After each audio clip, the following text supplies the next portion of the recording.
Good morning India and welcome to the news this week on SPIRITZ TV. I am Shalini Kumar with the latest updates from the world of alcoholic beverages and hospitality. I will start with some policy related stories coming from different states. Wine sales in Maharashtra are estimated to surge by 25 to 30%, believes All India Wine Producers Association, following the decision taken by the State Cabinet to allow the sale of wine in supermarkets and walk-in shops. According to the association president Jagdish Holkar, wine sales across the country stand at 3.5 million cases. Maharashtra accounts for 25 to 30% of the total sales, which roughly translates to around 75 to 90 lakh liters.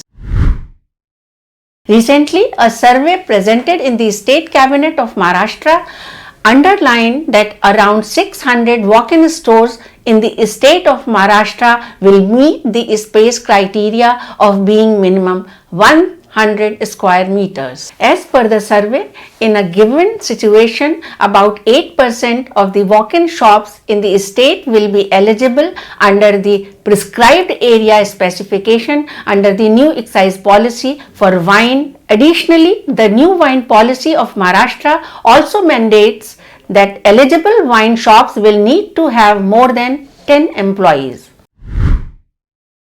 The Delhi government has informed the Delhi High Court that its new excise policy will be operational beyond March 2022 and there will not be any new changes in it for the next financial year. The statement was made before a bench hearing a batch of petitions challenging Delhi's excise policy for 2021. The court took the Delhi government's stand on record and directed the parties to file their written submissions in the matter. Madras High Court has directed Tamil Nadu State Marketing Corporation to close down all the so-called bars attached to the retail liquor shops of the corporation across the state within 6 months. The High Court said the corporation did not have the authority to run them directly or indirectly. The court also held that purchases of liquor from such retail shops can consume liquor only at their homes or in any other private space. It is good news for wine lovers that India is likely to partially bring down import duty on Australian wines as part of the free trade agreement being negotiated. There will be a caveat that the imported items are above a minimum assessable value to qualify for a duty cut. The Commerce Ministry has called for another round of talks with the wine industry in India to take inputs before finalizing the offer. Australia is trying to convince India to substantially bring down the high 150% import tariffs on wines and spirits. Acting on apprehension that wine may soon be forced to carry health warnings like tobacco, the International Organization of Wine and Wine has recently met the World Health Organization to discuss the role of wine in alcohol policies. OIV is working to promote the role of moderate wine consumption as part of a healthy lifestyle. In May 2022, the World Health Organization is expected to adopt a global strategy to reduce the harmful use of alcoholic beverages.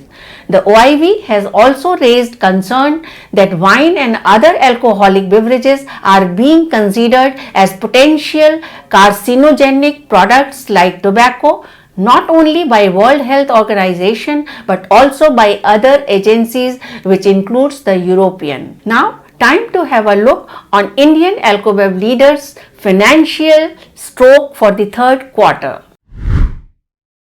Recently, Diageo-owned United Spirits Limited announced financial results for the third quarter of the financial year 2021-22. United Spirits Limited reported a surge of profit by 26.7% after a 10.1% margin. During the third quarter, net sales increased by 14.3% and earnings before interest, taxes, depreciation and amortization up by 27.9%. During this period, USL reaches a debt-free status as it exits the quarter.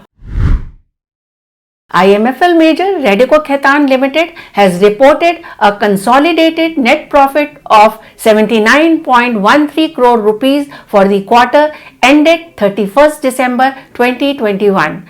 About 6% year-on-year decrease. The Radico Limited sold a total volume of 6.98 million cases in its IMFL category during the quarter, up by 7.4% from the year ago period. Its prestige and above brands volume grew to 2.36 million cases, up by 18.2%. The net sales of prestige brands accounted for 349.89 crore rupees, up by 21.5% in the same quarter in 21. Let's move to political discourses on excise issue. The Union Women and Child Development Minister Smriti Irani has strongly criticized the Delhi government new excise policy. She said it was shocking that liquor vents were opened near schools and religious places in Delhi. The Union Minister said that her party is determined to continue its protest against the new excise policy till it was withdrawn.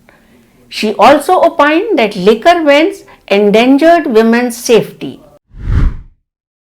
Former Chief Minister of Uttar Pradesh, Akhilesh Yadav, is promising to voters that if voted to power, his party will build a potato processing factory in the state, and also hinted at a plan to manufacture vodka that will be set up to prevent the wastage of potatoes. Akhilesh Yadav also asserted that he has come to know that the market share of vodka has gone up in the last few years after BJP came to power. He assured to provide a subsidy of 100 to 200 crore rupees for setting up industries to process potatoes in the region and make chips and snacks, and if needed, he will even set up a plant to manufacture vodka to prevent the wastage of potatoes grown by the farmers of this region. Social activist Anna Hazare has sent a letter to Maharashtra Chief Minister asserting that he will sit on an indefinite fast against the state's wine policy. The Chief Minister, however, has not responded to this letter so far. Let's move to some interesting stories. JW Marriott Bangalore has launched a brewery named JW Brew to offer freshly brewed beers at its premier lounge, Marriott. The diverse and rich menu of freshly brewed beers has been curated by brewmaster Karthik Singh. JW Brew set to offer some exotic flavors with different styles of brewed beers. The variety includes their signature Belgian wheat beer, which is light and comes with a fruity orange and a hint of coriander, with low bitterness, refreshing with a sweet and spice finish. Women under 50, higher educational attainment, living with children, working from home, and with psychological distress were all independently associated with increased alcohol use in lockdown, according to a new research from the University of Auckland. Lead author Dr. Zahir Hia said that the results from surveys completed by more than 37,000 adults across 38 countries, including New Zealand, Australia, and the US. Researchers predicted that a study found those who consumed more alcohol during lockdown were likely to continue post-lockdown. Beer comes in a wide variety of colors and now it turns into blue. A French brewer has started using algae with a naturally occurring pigment to turn their beer blue and launched with brand name Line. Line Blue Beer is the result of a tie-up between a firm that wants to popularize the algae as a dietary supplement and a nearby craft brewer that was looking for a way to make his beverages more distinctive. The blue tint comes from spirulina algae. The component of the spirulina that gives the blue color, called phycocyanin, is then added to the beer during the brewing process. The award-winning Highland distillery Tomatin has announced the latest edition of its exceptional global travel retail range, the 16-year-old. The brand new travel retail exclusive will be available alongside the rest of the range in selected travel retail outlets for £90. This luxurious expression is bursting with flavor, drawing the majority of its unique style from the Portuguese Moscatel wine barriques, from where it was the product of maturation, balanced with the subtle influence from traditional oak casks. The single malt brings rich flavors of traditional orange marmalade, sun-dried fruits and dark chocolate with a hint of fresh ginger and a long waxy finish.